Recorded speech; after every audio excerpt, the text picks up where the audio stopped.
Hello guys, welcome back to my YouTube channel Sindhu Shekhar. Already మీరు తమ్మునేల్లో చూసే అంటారు. మా అమ్మమ్మ స్టైల్లో పండు మిర్చి పచ్చడి ఎలా చేస్తుందో ఈ వీడియోలో చూద్దాం. పండు మిర్చి విత్ టమాటో పచ్చడి అనమాట ఇది. ఫస్ట్ అయితే టమాటోలని ఇంకా పచ్చిమిర్చిని అంతా క్లీన్ చేసి పెట్టుకోవాలి.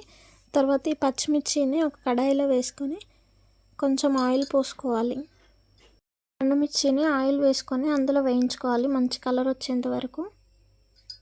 నెక్స్ట్ టమాటాలు కూడా క్లీన్ చేసుకొని ఇలా కట్ చేసి పెట్టుకోవాలి. కట్ చేసి పెట్టుకున్న టమాటాలు ఇంకా అందులో కొంచెం చింతపండు యాడ్ చేసుకొని రెండింటిని ఆయిల్లో వేయించుకోవాలి. బాగా మగ్గనివ్వాలి టమాటాలని. ఇప్పుడు మనం ముందుగా వేయించి పెట్టుకున్న పండు మిర్చిని చల్లారిన తర్వాత గ్రైండర్లో వేసుకొని రుబ్బుకోవాలి.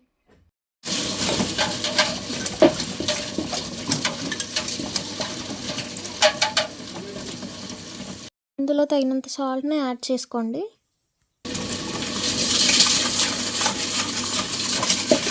ఇప్పుడు ఉడకబెట్టుకున్న టమాటాలు చింతపండును కూడా వేసుకోండి.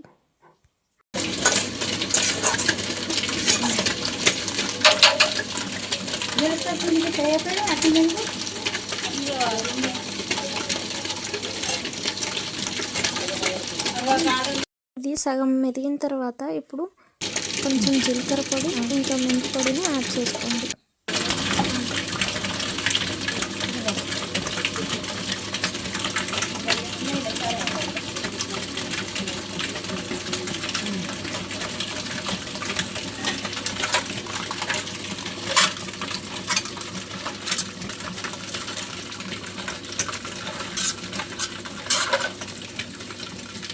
ఇలా మెత్తగా రుబ్బుకున్న పండు మిర్చి పచ్చడిని ఒక బాక్స్లో స్టోర్ చేసుకొని ఎప్పుడు కావాలంటే అప్పుడు తాలింపు వేసుకొని తినొచ్చు. మన పండు మిర్చి పచ్చడి రెడీ అయినట్టే. ఇంతే ఈ వీడియో. Bye bye.